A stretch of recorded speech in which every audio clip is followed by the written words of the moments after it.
ጉድ ሳይሰማ መስከረም አይጠባም ይላል የሀገሬ ሰውና፣ ዛሬ ደግሞ አዲስ ጉድ ሰምተናል። እንደምታዩት እንግዲህ ሄርሜላ ፈረንጁ ሊያገባት ይፈልጋል። ልጁን እንደ አባቱ ሆኖ ተንከባክቦ ሊያሳድግ ይፈልጋል። እንግዲህ ማነው ቀለበት ሊያደርግላት ተንበርክኮ ወደ ቤቷ እየሄደ ይገኛል። እንግዲህ በተንበርክኮ ነው እየሄደ ያለው፣ ቀለበቱን ከፍቶ ይዞ በቀባ በሚገርም ፕሮግራም በሚገርም ዝግጅት ማለት ነው። ጉድ ሳይጠባ አረ እናንተ ጉድ የእናንተ ጉድ ሳያልቅም እኮ አሁን ወይ ፈረንጁዬ የኔ ጠንበላል የኔ ሸበላ ማለት ነው።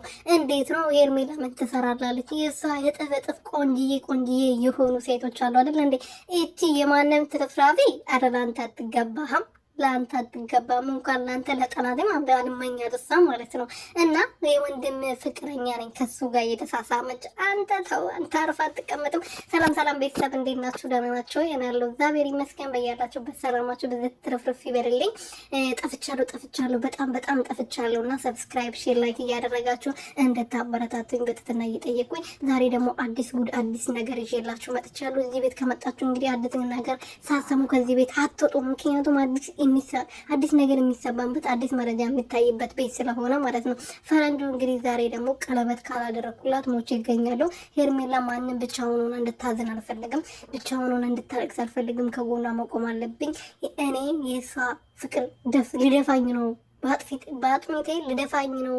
መኖር አልቻልኩም። ለዛ ነው ሰሞኑ ቪዲዮ መስራት ያልቆምኩት። የሷ ፍቅር ነው እያሰቃየኝ ያለው ብሏልና ወንድም አለማችን ኧረ ተው እናንተ ሰዎች ተው። እንግዲህ የአብርሃምን ልጅ እንደ ራሴ አድርጌ ያሳድገዋለሁ ብለዋል። አባቱ ሆናለሁ ብቻሽንም አታሳድገውም፣ እንደ ልጅ አላባት ማደግ የለበትም ብለዋል። እንግዲህ አይነት ተናግሯል። ራሱ በአንድ አመት ሆነ የተናገረው። ቪዲዮ ማየት ትችላላችሁ ገብታችሁ። እናንተ ብዙ ጊዜ ነው የምናገረው ነገር አይጥማችሁም። ውሸታም ነሽ፣ በጣም ታስጠያለሽ ትሉኛላችሁ። እኔ ግን ያው ሊሆን ችግር የለውም፣ ላስጠላ አስቀያምም ሊሆን ችግር የለውም። ግን እናንተ ደግሞ አበረታቱኝ የኔ ቆንጆ የኔ ውዶች። እና ፈረንጁ አርፈ ብትቀመጥ ነው የሚሻል። የምሬን ነው። አብርሃምን ቅርሳ ጠየቀው። አሁን ደግሞ ሄርሜላ ማግባት